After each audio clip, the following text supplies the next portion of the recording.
आप देख रहे हैं अवाम की आवाज। आज हम अपने प्रोग्राम में आपको दिखाने जा रहे हैं कराची में बढ़ते हुए जराइम और स्ट्रीट क्राइम्स। चाहे गाड़ियों की चोरी हो या मोबाइल फोन की छीना झपटी, अगवा बराए तावान हो या भत्ताखोरी, कत्ल हो या बैंकों में डकैती, इनके आदाद शुमार में इजाफा ही मिलेगा। बावजूद इसके कि पुलिस गली कूचों में गश्त जारी रखे हुए है, फिर भी जराइम और स्ट्रीट क्राइम में इजाफा हुकूमत सिंध की कारकर्दगी पर एक सवालिया निशान है। 2019 से 2021 के जराइम के आदाद शुमार आपको दिखाते हैं। CPLC के मुताबिक जराइम के आदाद शुमार साल 2019 के लिए कुछ इस तरह से हैं। गाड़ियां छीनी गई 247, गाड़ियां चोरी हुई 1452, गाड़ियां बरामद की गई 591, मोटरसाइकिलें छीनी गई 1897, मोटरसाइकिलें चोरी हुई 28,609, मोटरसाइकिलें बरामद हुई 4,105, मोबाइल फोन छीने गए 20,978, मोबाइल फोन चोरी हुए 24,056, मोबाइल फोन बरामद हुए 3,463, अगवा बराए तावान 9, भत्ताखोरी 32, कत्ल 363, डकैती और बैंक डकैती 3। CPLC के मुताबिक साल 2020 के जराइम के आदाद शुमार कुछ इस तरह से हैं। गाड़ियां छीनी गई 194, गाड़ियां चोरी हुई 1,527, बरामद की गई गाड़ियां 363, मोटरसाइकिलें छीनी गई 2,424, मोटरसाइकिलें चोरी हुई 35,283, मोटरसाइकिलें बरामद 2,295, मोबाइल फोन छीने गए 21,558, मोबाइल फोन बरामद 2,327, अगवा बराए तावान 2, भत्ताखोरी 22, कत्ल 377, डकैती बैंक डकैती 1। CPLC के मुताबिक 2021 मई तक जराइम के आदाद शुमार कुछ इस तरह से हैं। गाड़ियां छीनी गई 68, गाड़ियां चोरी हुई 682, गाड़ियां बरामद 198, मोटरसाइकिलें छीनी गई 1,736, मोटरसाइकिलें चोरी हुई 19,040, मोटरसाइकिलें बरामद हुई 1,303, मोबाइल फोन छीने गए 10,238, मोबाइल फोन बरामद हुए 1,182, अगवा बराए तावान 9, भत्ताखोरी 10, कत्ल 192, डकैती बैंक डकैती 1।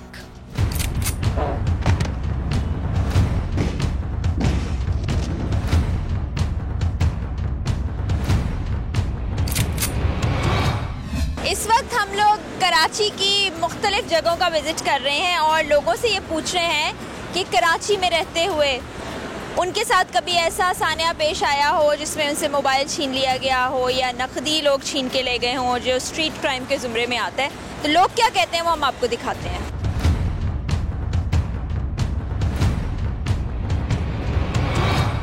कराची में रहते हुए मुझे लगता है कोई शख्स ऐसा नहीं होगा जिसके साथ कभी स्नैचिंग ना हुई हो, बटुआ ना छिन गया हो। कभी हुआ है ऐसा? तो मुमकिन ही नहीं है, बल्कि मैं हर दूसरे बंदे के साथ ये हुआ ही है 100%। 4 बार मेरे साथ हो चुका है, 3-4 बार भाई के साथ हो चुका है, तो ये तो होता ही है जी। तो अभी आपको क्या लगता है कि स्ट्रीट क्राइम में कमी हो गई है या फिर से बढ़ गया है? फिर से बढ़ गया है। आपके साथ कितनी दफ़ा ऐसा हादसा पेश आया? एक दफ़ा ही हुआ था। एक दफ़ा मोबाइल छिना था? शुक्र है, हाँ मोबाइल छिना था। जो लोग थे वो कितने थे और क्या उनके पास गन मौजूद थी? हाँ वो बाइक पे थे, 2 बंदे थे। आपको क्या लगता है कि स्ट्रीट क्राइम जो है वो कम हुए हैं या बढ़ गए हैं? बहुत ज़्यादा बढ़ गए हैं। और ये कितने अरसे में हुआ होगा? तकरीबन साल हो गया है। कभी ऐसा वाकया पेश आया आपके साथ, मोबाइल छीन लिया, पैसे छीन लिए? 2-3 दफ़ा हो चुका है ये सीन। अच्छा, और क्या ये दिन दिहाड़े हुआ या रात में, शाम में? दिन में भी हुआ है, रात के औकात में भी हुआ है।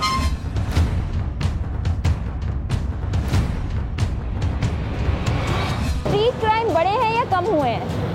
It depends on the location as well. West side of the city जिसे आप मशरकी कहते हैं, वहाँ पे तो बहुत है। गुलशन, राइट अक्रॉस द ब्रिज 12 बजे के बाद इट्स अ डेफिनेट थिंग। इस तरफ नहीं है क्योंकि इस तरफ पुलिस होती है या रेंजर्स होती है यूनिवर्सिटी की वजह से। आपके साथ कभी कोई हादसा पेश आया? Numerous times, because we work at night shifts, तो वापसी में तो रात में तो बहुत होते हैं।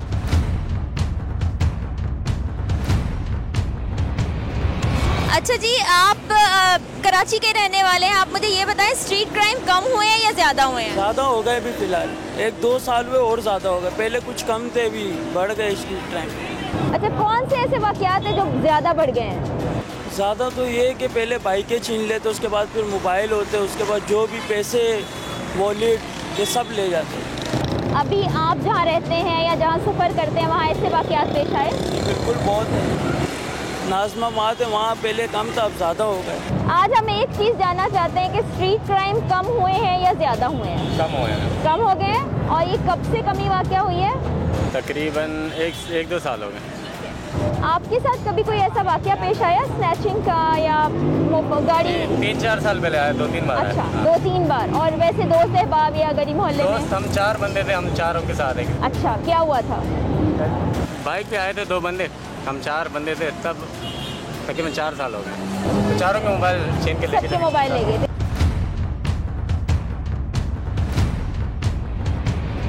कि स्ट्रीट क्राइम कम हुए हैं या ज़्यादा हुए हैं? मजीद कम तो नहीं हुए, बढ़ गए।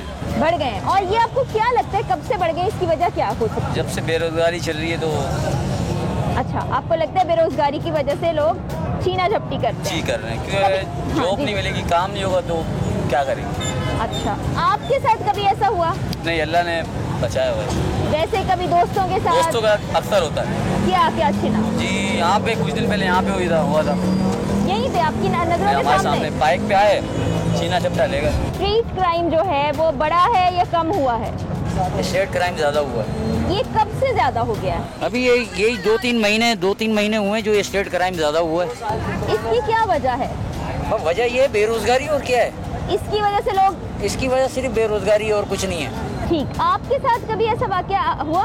नहीं, अल्हम्दुलिल्लाह हमारे साथ तो ऐसा स्ट्रीट क्राइम का कोई वाकया नहीं हुआ। ठीक, लेकिन आपने कभी देखा हो, किसी दोस्त ने बताया हाँ, हो? बहुत देखे हैं। यहाँ पे एक जेलर को मारा था। अच्छा, इसी जगह पर। और यही छीना झपटी का मामला था? हाँ, छीना झपटी में तो मार्केट में हमने कई दफा देखा है कि मोबाइल चोर भाग रहे हैं, मोबाइल लेके उनके पीछे दुकानदार भाग रहे हैं। होता ही दुकानों से भी छीन के भाग जाते हैं। कस्टमर जो होते हैं वो एक खरीदारी करते हैं, दूसरा चोरी कर लेते हैं, तो दुकानदार पीछे भागते हैं पकड़ने के लिए। आपके साथ कोई वाकया कभी हुआ? मेरे साथ तो कोई वाकया नहीं हुआ। अच्छा, बाकी हमने वाकये बहुत से कभी देखा भी अपनी आंखों से? देखा भी अपनी आंखों से। अच्छा, क्या देखा आपने? रोड पे देखा है हमने, यहाँ से मोबाइल छीनते, बंदा बाइक पे गए, सामने पुलिस वाले खड़े हुए थे, कोई भी किसी ने भी कुछ नहीं बोला। स्ट्रीट क्राइम हमें लगता है बढ़ गया, आपको क्या लगता है? बिल्कुल बढ़ गया। बढ़ गया। कब से ऐसा ज्यादा हो गया है सिलसिला? ये रमजानों में ज़्यादा हुआ। रमजान में ज्यादा रमजान में ज़्यादा हुआ। आपके साथ खुदा ना खास्ता ऐसा कोई वाकया पेश आया हो? रमजानों में हुआ था, 2 मोबाइल छीना मेरे। अच्छा, 2 बार? जी। और कैसे हुआ आपको? क्या गन पॉइंट पे उन्होंने छीन के ले गए या? नहीं, गन पॉइंट पे हुआ मेरे साथ। गन पॉइंट पे, तो हमें थोड़ा हमसे शेयर करेंगे, बताएंगे? बाहर निकल रहा था अपनी बहन के साथ, उनको मैंने आगे कर दिया था। मैं बस गाड़ी का लॉक खोला और आगे दोनों।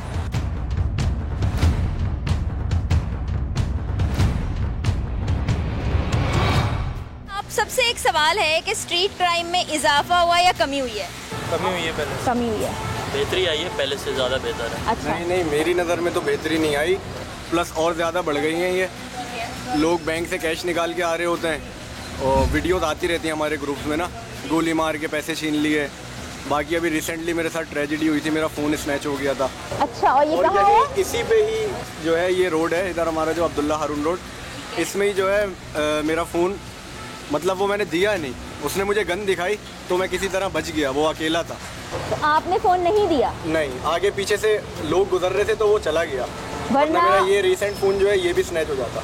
वरना ये था कि खुदा ना खास्ता अल्लाह माफ़ करे, मज़ाहमत की सूरत में ये लोग गोली चलाने से भी गुरेज नहीं करते। बिल्कुल ऐसे ही है। अच्छा, आप क्या कहेंगे, इजाफा हुआ या कमी हुई?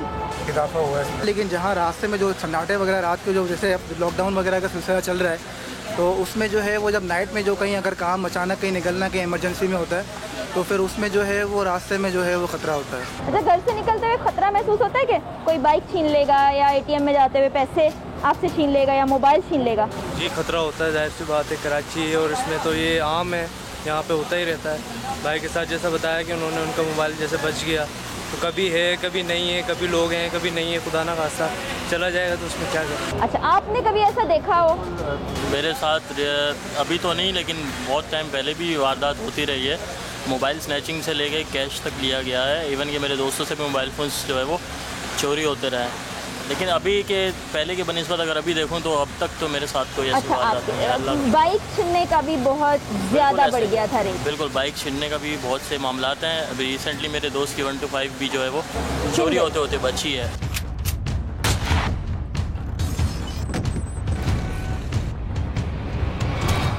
ये स्ट्रीट क्राइम कम हो गया या ज़्यादा हो गया? स्ट्रीट क्राइम अगर आप पहले से कंपेयर करेंगे तो कम है। अच्छा, और दूसरा ये है कि इसमें कुछ मिस्टेक्स हम लोगों की भी होती हैं कि लेट नाइट्स हम लोग अगर किसी ऐसे रोड पे गुजर रहे हों तो इन जगहों पे ऑब्वियसली मिसअप हो सकता है। तो उसमें ये है कि हमें भी बचना चाहिए, क्योंकि हालात तो दिन बर दिन बदतर होते जा रहे हैं ना। अब कोविड की सिचुएशन में आके लोग कितने बेरोज़गार हुए हैं, तो लोगों को लगता है कि ये लूटना और स्नैचिंग वगैरह ये आसान हल है। वो समझते हैं ये जायज़ हो गया अब शायद। तो उसकी वजह है कि मजबूरियाँ लोगों की है ना, कि वो कहते हैं ना छोटा सा था कि भूख तहजीब के आदाब भुला देती है। तो जब भूख का होता है ना इंसान, तो फिर नहीं देखता वो क्या कर रहा है, क्या क्यों कर रहा है और किस लिए कर रहा है। स्ट्रीट क्राइम कराची में कम हुआ है या ज़्यादा? ना कम हुआ है ना ज़्यादा हुआ है, जिस तरीके से था पहले उसी तरीके से ही चल रहा है सब। अच्छा, आपको लगता है कभी कमी नहीं आई थी? मुझे नहीं लगता कि कभी कमी आई थी, क्योंकि जिस तरीके से पहले चल रहा था उस तरीके से अब भी चल रहा है। बाइक्स चल रही हैं, मोबाइल चल रहे हैं लोगों के। रोज़ नई एक स्टोरी सुनने को मिलती है फेसबुक पे कि हालात अपडेट्स वगैरह के पेजेस पे कि हमारे साथ हम जा रहे थे बाइक पे, मोबाइल छिन गया, कुछ भी XYZ चीज़ें। लाइक के मेरे घर के बराबर में बाहर बाइक खड़ी हुई थी, 125 नहीं, उनकी बाइक चोरी हो गई रात में। अब फिर दो तीन दिन बाद पता चला कि अगले किसी घर में चोरी हो गई। मतलब स्ट्रीट क्राइम तो ये तो चलता ही रहेगा। ये मेरे ख्याल से मुझे नहीं लगता कि ये कराची की ये कभी कम हो सकेगा।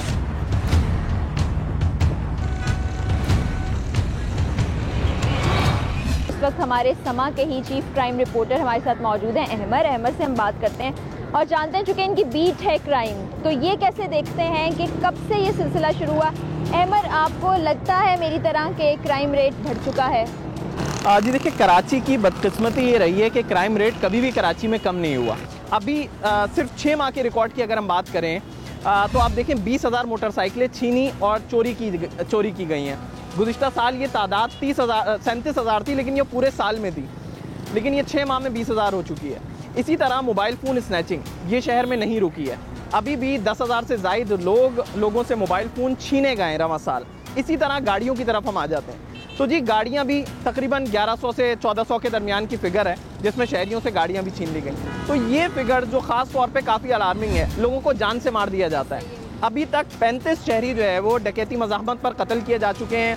260 के करीब जो हैं वो डकैती मज़ाहमत पर ज़ख्मी हैं। अच्छा, मैं तो हमेशा ये बात करती हूँ कि वो शख्स बड़ा खुश नसीब होगा जो डायरेक्टली इनडायरेक्टली कहीं ATM पे लुटा ना हो या जिसका मोबाइल फ़ोन महफूज रहा हो। बल्कि दुकानदार हम देखते हैं, एक अब तो उन्होंने ऐसा गैंग बना लिया, वो आते हैं पूरे मोहल्ले की दुकानें लूट के चले जाते हैं और वही बात की पूछने वाला कोई नहीं होता। तो पुलिस क्या कर रही है? देखें जी, पुलिस जो है वो इस वक्त रवायती तफ्तीश में मुब्तला है, यानी कि वही रवायती तफ्तीश की जा रही है। कैमरों में अगर एक तो शहर में कैमरे हैं नहीं, 2150 कैमरे पुलिस के जो शहर में लगे हुए, उन्हीं से जो है वो भी 2 मेगापिक्सल वो कैमरे हैं और उनमें से भी ज़्यादातर ख़राब है। तो होता क्या है, कोई भी कोई वाक़या रुनुमा होता है, पुलिस एहलकार जो है वो आस पड़ोस में लगे कैमरों में, जो घरों में लगे कैमरे होते हैं, वहाँ पर जाते हैं, देखते हैं क्योंकि फुटेज में मुल्ज़िमान की शक्लें नज़र आ रही हैं। अगर आ जाती हैं तो उससे जो है वो दीगर क्रिमिनल्स के ज़रिए पूछा जा रहा होता है या अपने मुखबरों के ज़रिए पूछा जा रहा होता है कि इस मुल्ज़िम को कहीं पहचानते हो, या तो ये होता है। वरना ये होता है जी, रिकवरी रेट अगर हम बात करें कि इन चीज़ों का जो लुट जाते हैं शहरी, उनकी रिकवरी रेट आटे में नमक के बराबर है।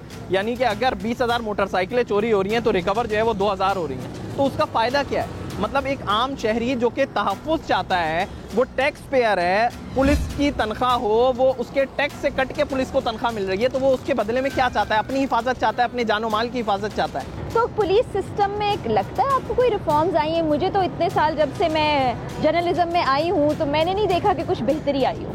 मामला ये है कि ठंडे कमरों में बैठ के SSP अफसरान, DIG अफसरान या एडिशनल IGs जो हैं वो फैसले कर लेते हैं और उनका कहते ये हैं कि जी अब ये नीचे थाने की सतह पर इसको जो है वो अमल दरामद किया जाए। लेकिन अफसोस की बात, जिस ठंडे कमरों में बैठ के वो ये फैसले कर रहे हैं, अगर वो अपने कमरों से निकलें, थानों की सतह पर जाके बैठें, तो उनको एहसास होगा एक आम शहरी कितनी मुश्किलात महसूस कर रहा है और थाने का कल्चर क्या है, पुलिस कर क्या रही है। एक मोबाइल फ़ोन की रिकवरी के लिए एक आम शहरी अगर थाने चला जाए तो उसको ये बोला जाता है कि भाई हमारे पास कोई सिस्टम मौजूद नहीं है कि हम कोई लोकेशन ट्रेस कर लेंगे, अगर तुम्हारा मोबाइल फ़ोन ऑन भी है तो हम लोकेशन ट्रेस नहीं कर सकते, हमारे पास सिस्टम ही मौजूद नहीं है। तो ये आम शहरी का उस शहरी का कसूर थोड़ी है कि आपके पास सिस्टम नहीं है, वो तो अपने मोबाइल फ़ोन की रिकवरी चाहता है।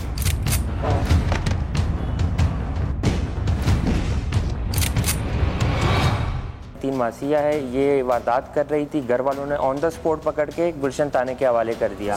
पुलिस बहुत ही गफलत का मुजाहरा करती। ये जो डकैत मासियाँ हैं, हमने ये सुना है कि इनसे बहुत सारा माल, गोल्ड चीज़ें बरामद हुई थी। जब मैंने उसको देखा तो मुझसे देखा नहीं गया, क्योंकि उसका इतना खून निकल चुका था। तकरीबन 6 गोलियां जो है उसके पेट में मारी। क्या कर सकते हैं, ये ऐसे आके लूट के चले जाता है, हमारे से इतना हमारा दिल रोता है।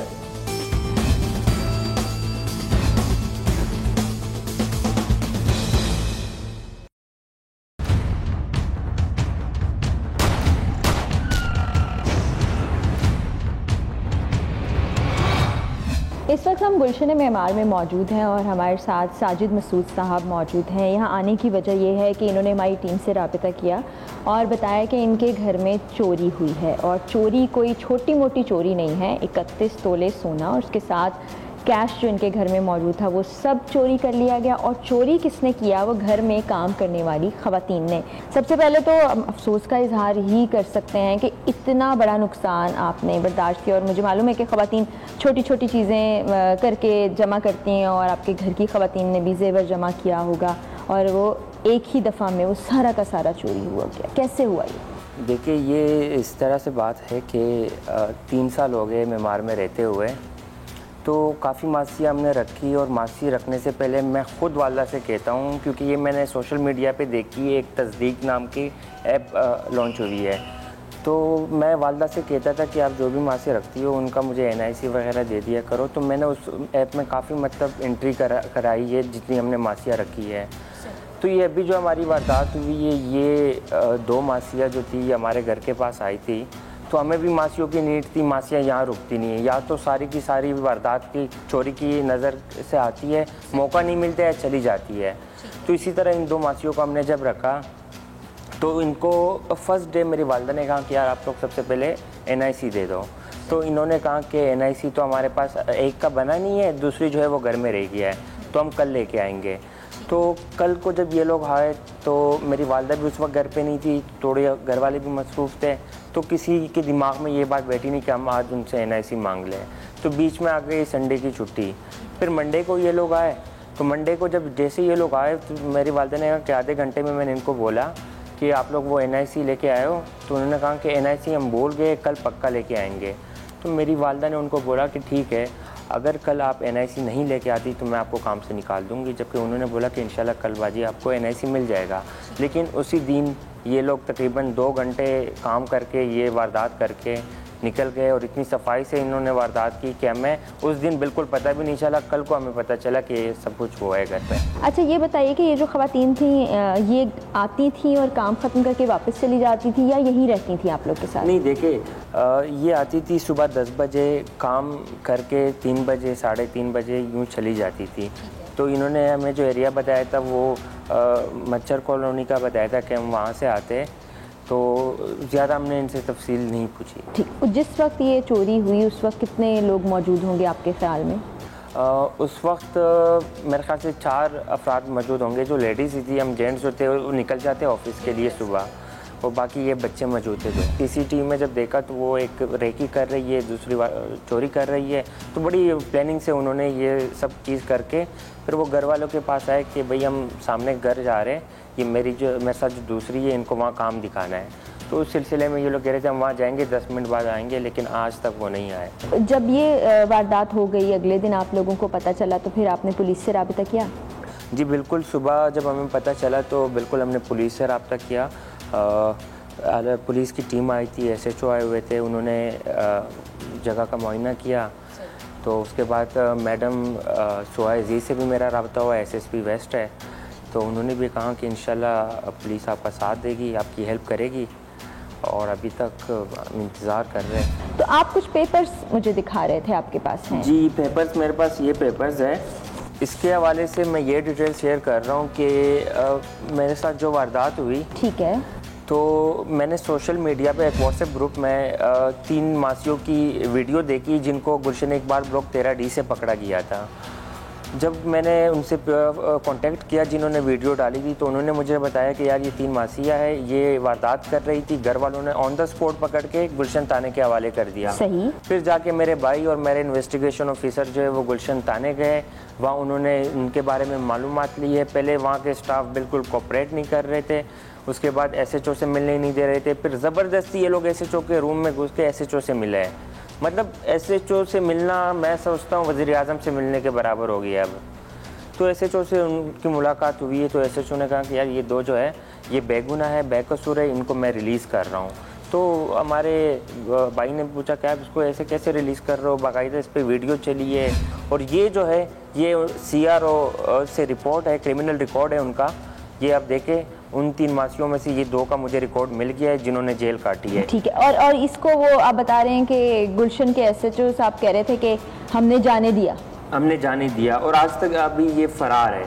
अच्छा, ये देखें, ये आपने भी सोशल मीडिया पे देखे होंगे, अक्सर वीडियोस लोग शेयर करते हैं। ये 2 खवातीन हैं जिनको रंगे हाथों पकड़ा गया था, फिर जब थाने लेकर जाया गया तो वहाँ पर SHO साहब ने उनको जाने दिया, हालांकि क्रिमिनल रिकॉर्ड भी मौजूद है, जेलें भी भुगत चुकी हैं। तो ये सूरत हाल है हमारी पुलिस की। अच्छा, जिन SHO साहब का आप तस्करा कर रहे हैं उनका नाम क्या है और क्या अभी भी वो ऑन ड्यूटी हैं, और ये वाक़या कितना पहले का है?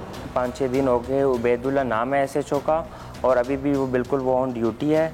और SP ईस्ट जो है मारूफ उस्मान, उन्होंने भी उनसे रब्ता किया था, उनको शायद टाइम दिया था कि आप इनको डिटेक्ट करें, इनको पकड़ें, अगर इनको नहीं पकड़ते तो मैं आपको सस्पेंड करूंगा। और जहाँ तक मेरा ख्याल है SHO फेल हो गए, वो बिल्कुल इनको नहीं पकड़ सकते, तो अब पुलिस को अपनी कार्रवाई करनी चाहिए। ये बच्चा बैठा है हमारे साथ, हसनैन, इसने ईदी जमा कर रखी थी। बेटा कितने पैसे जमा हुए थे?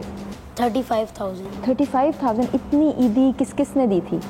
मेरे अब्बू ने, मेरे दादा ने, मेरी दादी ने, घर वालों ने और बुप्पो ने भी दी थी। तो वो आपने जमा कर करके कहाँ रखी थी? मेरे अब्बू की दराज में। दुख तो हो रहा होगा कि मैंने पैसे खर्च भी नहीं किए और चोरी हो गए। बहुत। अभी कब पता चला कि जो आपकी ईदी के पैसे थे वो भी चले गए? जब ये चोरी हुई उसके कल ही दिन।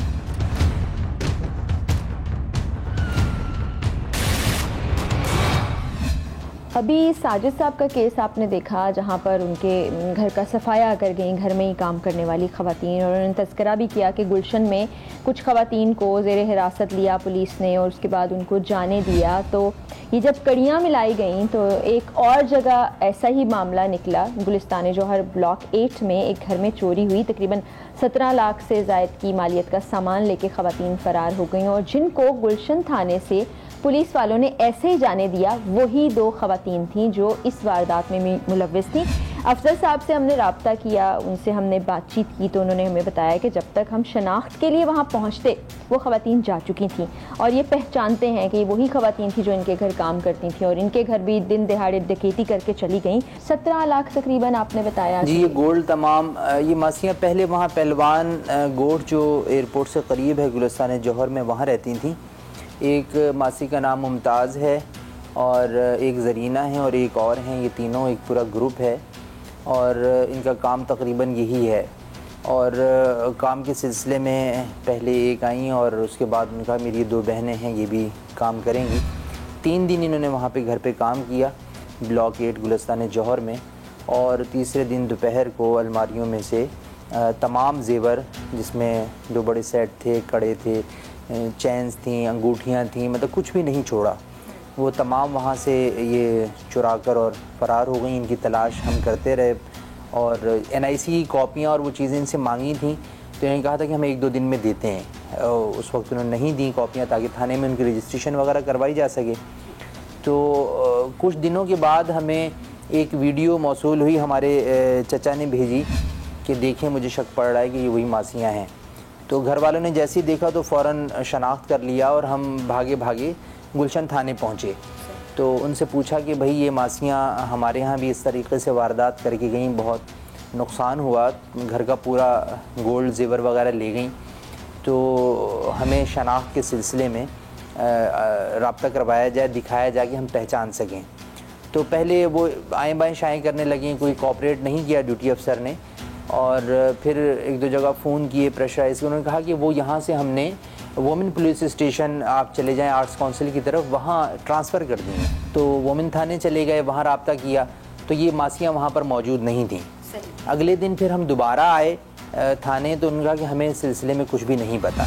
पुलिस बहुत ही गफलत का मुजाहरा करती। ये जो डकैत मासियाँ, हमने ये सुना है कि इनसे बहुत सारा माल, गोल्ड चीज़ें बरामद हुई थी।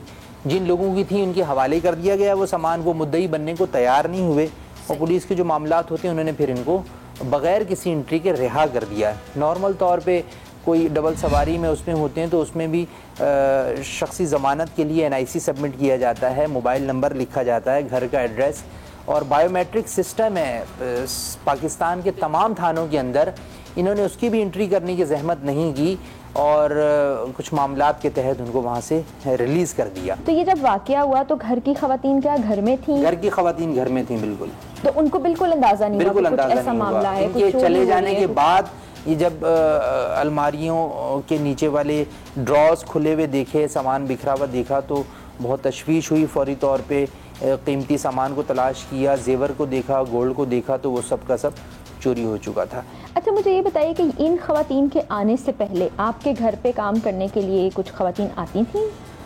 जी, वो जा चुकी थी, काफ़ी अरसे का गैप आ गया था, तो वो काम करती थी। वो भी इसी इलाके के अंदर रहती थी, पहलवान गोट की तरफ। तो आपको कुछ ऐसा तो महसूस नहीं होता कि इनका आपस में कोई कनेक्शन था या मालूमात एक दूसरे को बताई गई कि इतनी आसानी से वो तो फ़ोन कॉल रिकॉर्ड के ज़रिए से ये चीज़ें इदारे ही बेहतर तौर पे देख सकते हैं कि आया इनका या उनका आपस में कोई लिंक हो सकता है। वो तो जब तक CDR सामने नहीं होगा तो कब्ल अज़ वक्त है, कुछ कहा नहीं जा सकता। ये अफजल साहब हमारे साथ मौजूद हैं। आपने देखा कि इनके साथ भी तकरीबन वैसा ही सानिया पेश आया जो अक्सर हम अपने प्रोग्राम में दिखाते हैं कि घर पे ही काम करने वाली ख़वातीन ने घर का सफाया किया और बड़े आराम से रफू चक्कर हो गई, क्योंकि आप एक तरह से एतमाद कर रहे होते हैं, आपके ज़हन व गुमान में भी नहीं होता कि ऐसा आपके साथ हो जाएगा, लेकिन वो कहते हैं ना, घर का भेदी लंका ढाए। जब मैंने उसको देखा तो मुझसे देखा नहीं गया, क्योंकि उसका इतना खून निकल चुका था। तकरीबन 6 गोलियां जो ना उसके पेट में मारी। क्या कर सकते हैं, ये से आके लूट के चले जाता है, हमारे से इतना हमारा दिल रोता है।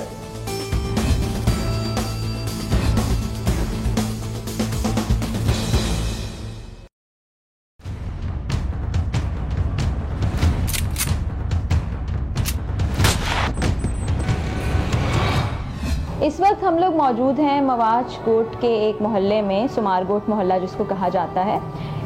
जिस घर में हम मौजूद हैं ये दरअसल गुल मोहम्मद का घर है। गुल मोहम्मद अब इस दुनिया में मौजूद नहीं है। बड़े अफसोसनाक वाक़या पेश आया था। सुबह 6 बजे यहाँ पर डकैत आए, दिन दिहाड़े खुले आम उन्होंने लूट मार की। ना सिर्फ गुल मोहम्मद की दुकान बल्कि बाज़ार में मौजूद बहुत सी दुकानों पर लूट मार की, और गुल मोहम्मद से भी लूट मार करने के बाद इस पर उनकी तसल्ली नहीं हुई, उसके बाद गोलियाँ मार दी उनको।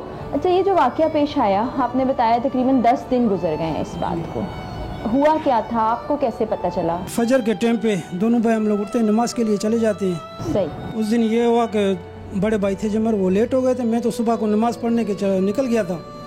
नमाज मैंने पढ़ी, नमाज फजर की जमात जो है ना वो भी पढ़ी, ख़त्म हो गई थी। दुआ से फारग हुआ, तो ऐसे जैसे दुआ से फारग हुआ तो मैंने फायरिंग की आवाज़ सुनी। जैसे ही हम लोग मस्जिद से बाहर निकले और दौड़ते हुए हैं, मैं देखा तो रोड पे जो है ना वो पड़ा हुआ था, उनकी गोद में पड़ा हुआ था।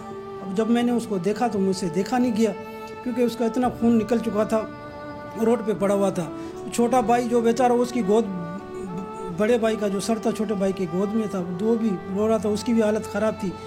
हम भाई की दुकान के बराबर में दूध वाले की दुकान है, उसके पैसे लिए, उसे छीने ज़बरदस्ती, उसके दराज से निकाल के। सामने मिठाई वाले की दुकान थी, उससे भी उनने से पैसे छीने। 2 बेचारे लड़के हमारे मोहल्ले के लड़के थे, वो भी जो खड़े हुए थे, मोटरसाइकिल पे खड़े हुए थे, उनसे मोबाइल भी छीना है, उनसे पैसे भी छीना है। असल में ये कार्रवाई वहाँ से हमारे कच्ची मोहल्ला है, वहाँ से करते हुए आ रहे थे। वहाँ भी 1-2 दुकानों को लूटा है, किसी से पैसे लूटे हैं, किसी से मोबाइल लूटा है, वो करते हुए यहाँ पे आए। जब भाई के पास आए तो भाई से भी जो अंदर घुस गए दुकान से, उसके पैसे निकाले ज़बरदस्ती पैसे निकाल के, तो भाई से जो है ना उलझ पड़े। तो भाई ने कहा कि भाई आप पैसे लूटें, आप जाओ। तो भाई के साथ जो है ना भाई को जो धक्का दिया तो भाई भी बस थोड़ा जोश में आ गए। तो भाई ने कहा अब जब पैसे लिए तो मारना है तो मुझे मार दो। भाई भी दुकान से बाहर निकल आए, बट वो बस उसी ख्याल में जो था ना कि उन्होंने जो है ना वो बड़ी उम्र के थे, सफ़ेद रिश, उसका भी ख्याल नहीं किया। तकरीबन 6 गोलियां जो है ना उसके पेट में मारी। फिर आपने पुलिस को इत्तला की? पुलिस आई है, तकरीबन ऐसे जो खुद आए वो भी 8:30 बजे आए। 6 बजे का आप बता रहे हैं वाक़या है और 8:30 बजे पुलिस आई और आने के बाद कुछ किया उन्होंने? अभी तक कोई ऐसे मशकूक अफराद जो आपने बताए हो उनको गिरफ्तार किया? क्योंकि आप बता रहे हैं पूरे बाजार ने उन लोगों को देखा जिन्होंने गोलियां चलाई। देखा बिल्कुल, जो जितने भी थे, बाजार थी पूरी, काफ़ी रश था। फिर पुलिस वो जो मोहल्ला था वो थोड़ा पुलिस के ऊपर गर्म हो गया कि भाई आपको 6-6:15 बजे जो है ना वो कॉल की, आप ये अभी इस टाइम पे आ रहे हो। तो लोगों ने जो है ना पुलिस को वापस कर दिया, भाई अभी आपको आने की क्या ज़रूरत है, वापस जाएँ। अच्छा जी, अभी कोई कार्रवाई हुई है? अभी तक तो जो ये तो पहले जो SHO था उसको तो ट्रांसफ़र कर दिया। अब दूसरा नदीम मोहम्मद नदीम के नाम से कोई SHO है, वो कुछ लड़के तो 3-4 पकड़े उन लोगों ने, लेकिन वो भी कि वो तो मेन तो नहीं जो जिन्होंने ये कार्रवाई की है, दूसरे जो उनके साथ जो बैठने वाले थे कोई उनको 3-4 लड़कों को पकड़ा है। अभी उन्होंने नाम तो दिए, अभी तक कोई कार्रवाई नहीं है, कोई बंदा में पकड़ा नहीं गया। आपको लगता है कि जो आपके भाई की कातिल हैं वो गिरफ्तार होंगे, उनको सज़ा मिलेगी? बस हम क्या कह सकते हैं, इस हुकूमत से तो बहुत मुश्किल है। बस अल्लाह इनको हिदायत दे कि हम तो कहते हैं कि जितना भी हो सके ना ताकि ये करें, ताकि आइंदा दूसरों को जो है ना वो नसीहत हो कि आइंदा इस तरह की वारदातें ना हो।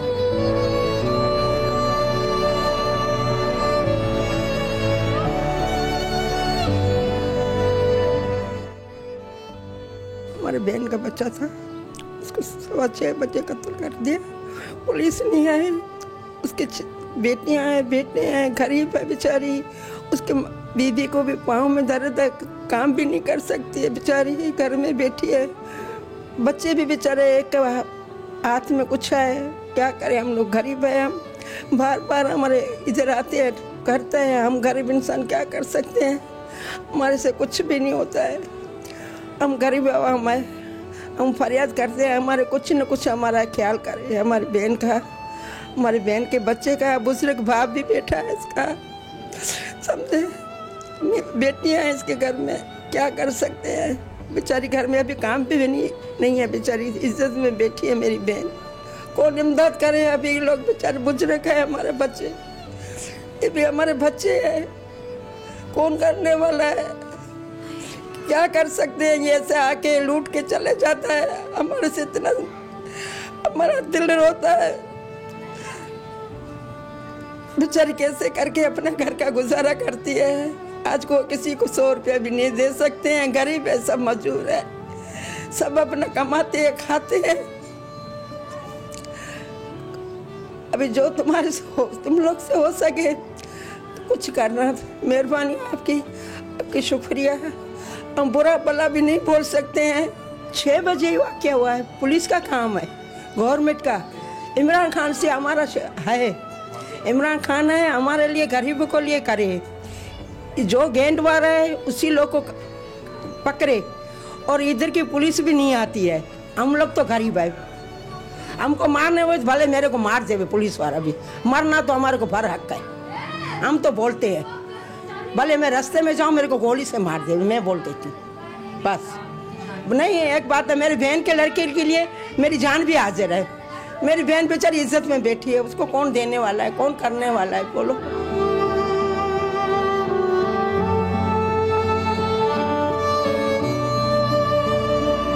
एक हमारे साथ और भाई हैं जो उस वाक़े के वक्त वहाँ पर मौजूद थे, इन्होंने सारा कुछ अपनी आंखों से देखा है। ये हमें क्या बताना चाहते हैं, ये हम इनसे भी पूछते हैं। असल में वाक़या ये हुआ 5:45 बजे के टाइम पे, 2 फायर की आवाज़। मैंने बोला शादी होगी किसी की शायद सुबह के टाइम पे, फिर अचानक 6 फायर साथ हुए ना। मैं घर से निकला, खमीज़ भी मुझे नहीं पहनी हुई थी। मैंने बोला वो बंदा कौन पड़ा हुआ? बोलता है बाबा गुल मोहम्मद पड़ा हुआ ये। मैंने बोला किसने मारा? बोलता ये चोरी करके ये बंदे 3 जा रहे बाइक में, बाइक थी, 3 जने थे। हम लोग दूसरी बाइक लेके मैं इनके पीछे चला गया। ये ऊपर वाले रोड पे थे, हम लोग नीचे वाले रोड पे। इस लोगों ने देख लिया, बोलते बंदे हम लोग के पीछे। इस लोगों ने फिर जो इस लोग के पास असला था, उस लोगों ने असला वापसी टान लिया हम लोग के ऊपर। मेरे साथ जो बाइक में लड़का था, मैंने बोला शारजा पंप के पास पुलिस वाले मोबाइल खड़ी होगी, हम उसको फौरी तलब करते हैं, इसके पीछे लग जाएंगे। वहाँ मोबाइल भी नहीं थी, 15 को कॉल की, जब 15 को मैंने कॉल की, 15 ने बोला अभी 2 मिनट में हम लोग पहुंच रहे हैं, आप वहीं घबराना नहीं, आप पीछे ही लगे रहो, हम 2 मिनट में पहुंच रहे हैं। हम खड़े हैं 15, 15 मिनट हो गए, 20 मिनट हो गए, 15 नहीं है, वो बंदे तीनों कब्रिस्तान के अंदर चले गए।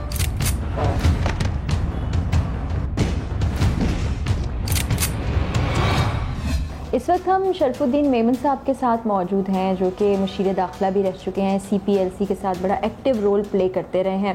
एक हमें समझ नहीं आ रही कि हमें बेहतरी की तरफ जाना चाहिए, लेकिन हमें लगता है रिवर्स गियर लग गया है और हम पीछे जाते जा रहे हैं। अब देखिए, आप जराइम की शरह देख लें, खासतौर पे स्ट्रीट क्राइम बढ़ता चला जा रहा है। स्ट्रीट क्राइम में ज़ाहिर है एक बुनियादी जिम्मेदारी जो है वो पुलिस की है। अब इसमें हमने ये जब मैं भी था CPLC में चीफ, तो ये बातें हम सुनते आए कि ये पुलिस की नफरी में इजाफा होना चाहिए। हमने ये भी बात की ये पुलिस जो है इंडिपेंडेंट होनी चाहिए। हमने ये भी बात की कि ये पॉलिटिकल इंटरफेरेंस नहीं होनी चाहिए। ये चीज़ें हम करते रहे बातें, मगर अब भी जब आप देखते हैं तो नफरी में शायद मेरे ख्याल में मामूली सा इजाफा हुआ होगा, और अगर वो इजाफा हुआ भी है तो वही पुलिस जो है जिन्होंने हमारे सिटीजन्स आम शहरी की हिफाजत करनी है, वही पुलिस आपको बड़े बड़े लोग, उसमें सियासतदान भी हैं, बड़े लोग भी शामिल हैं, इवन पुलिस के हाई ऑफिशियल जो हैं वही मोबाइलें जो है उनको फॉलो कर रही होती हैं, एस्कॉर्ट कर रही होती हैं। वही सिक्योरिटी, ऐसा लगता है कि जो इजाफा होता है वो इन्हीं को सिक्योर कर रही होती है। तो वो आप आम शहरी जो है वो अभी भी अफेक्टेड है। आम शहरी अभी भी रोड पर उसको लूटा जाता है, अभी भी उसका सेल फ़ोन चोरी हो जाता है, अभी भी उसकी मोटरसाइकिल छीनी जाती है, गाड़ी भी उसकी छीनी जाती है। इसमें कैमरा नेटवर्किंग अगेन बहुत ज़रूरी है। ये बात कर करके थक गए हैं। मेरे ख्याल में जब भी मैं बोलता हूँ, मेरे कोई जाने वाले मुझे कभी सुनते भी हैं उसके ऊपर, वो कहते हैं आप क्यों बार बार बोलते हैं, होता तो कुछ भी नहीं है, लेकिन है बहुत तो ये ज़रूरी चीज़ है। आपके जो क्वालिटी ऑफ कैमराज हैं वो नाकिस हैं, उनकी वो लेवल नहीं है और उनकी मेंटेनेंस प्रॉपर तरीके से नहीं है। अभी आप देखें, थानों में होता ये है कि हम सब लोग जाते हुए घबराते हैं, कंप्लेन तक तो लिखते नहीं है, FIR दूर की बात। ये रवैया भी समझ से बाहर है। लेकिन CPLC तो बुनियादी तौर पे बनी इसलिए थी कि जो पुलिस का रवैया था वो दुरुस्त नहीं था, और उसको दुरुस्त करने के लिए बनाई गई थी, ताकि पुलिस जो है वो उन पुलिस ऑफिसर्स को या थाने लेवल पे जो काम नहीं हो रहा उनको जाकर कन्फ्रंट भी करे और उनके सामने FIR वगैरह आम शहरी की जो है उसमें उनकी मदद भी करे, मगर उनकी निशानदेही भी करे और उसमें उनको जो भी एक्शन लिया जाए डिपार्टमेंटल एक्शन लिया जाए। मुझे ऐसा लगता है कि स्ट्रीट क्राइम जो है कराची में सबसे ज़्यादा होता है। ये क्यों होता है और इसको किसी तरीके से क्या रोका जा सकता है? देखिए, ये होता क्यों है, ये तो इसका तो इकोनॉमिक से डायरेक्ट कनेक्शन है। एक तो ये एक बुनियादी है कि गुर्बत है, एक बहुत बड़ा गैप है हैव एंड हैव नॉट्स के बीच में। आप कराची को अगर देखेंगे तो कराची के अतराफ में जितने इलाके हैं वो कच्ची आबादियाँ सारी मौजूद हैं। डिफेंस को ले लें, यहाँ 10-12 तकरीबन है कराची में, उसको कच्ची आबादी कह लेंगे, जहाँ पर आप देखें जहाँ से आपके सारा डोमेस्टिक सर्वेंट्स वहाँ से आते हैं, सारे आते हैं। अब ये आपके यहाँ के बच्चे और उनके बच्चों में जब फ़र्क आता है तो स्ट्रीट क्राइम एक तो ये वजह है कि बढ़ जाता है। और ये आपने देखा होगा, बच्चे गन पॉइंट पे आपका मोबाइल फ़ोन छीनते हैं, बिकॉज आप महंगे मोबाइल फ़ोन आप डिस्प्ले करते हैं, आप यूज़ कर रहे हैं, उनके पास वो अफोर्ड नहीं कर सकते हैं तो ज़ाहिर है वो छीनेंगे। गाड़ियों का भी तकरीबन यही हाल है, मोटरसाइकिलों का भी। तो मतलब ये है इसके वन ऑफ द रीजंस। जो ये क्रिमिनल पकड़े जाते हैं इनको सज़ाएं कितनी मिलती हैं?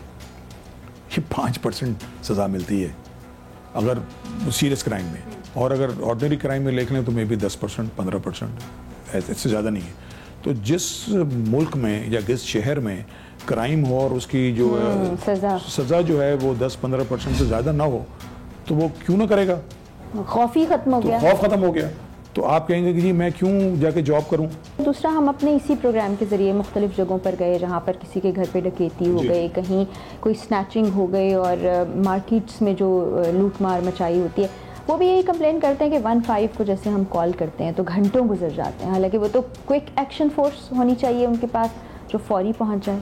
पुलिस का कंट्रोल जो है वो 15 है और फर्स्ट रिस्पॉन्स जो है आपका 15 है। 15 पे आपने कॉल किया, 15 को फौरी तौर पे पहुंचना चाहिए। तो अब हमारी जो मोबाइलें अगर आप देखें तो हंसी आती है। अब वो मोबाइलें जो है ना उनकी मेंटेनेंस सही होती है, ना उनकी वो होती है, जो टायर हैं वो कभी बस्ट हो जाते हैं। तो जो VIP ड्यूटीज़ पे जो होती हैं मोबाइलें वो बड़ी अच्छी होती हैं, और जो हमारे आम पब्लिक की जो सर्व करने के लिए और वो मोबाइलें देखें उनकी बड़ी बुरी हालत, तो उनका बुरा हाल होता है। तो भाई अब ये कैसी बहस हम कर रहे हैं बैठे हुए, हमें तो समझ ही नहीं आता कि ये हम किसको ब्लेम करें। बहुत बहुत शुक्रिया। और यहाँ पर जो गुफ्तगू हमने इस वक्त की उससे ये बात बड़ी खुल के सामने आ गई कि ऐसा नहीं है कि कोई एक चीज़ है जो ठीक होने वाली हो, बहुत सारी चीज़ें हैं और वो पूरा एक सर्कल बनाती हैं।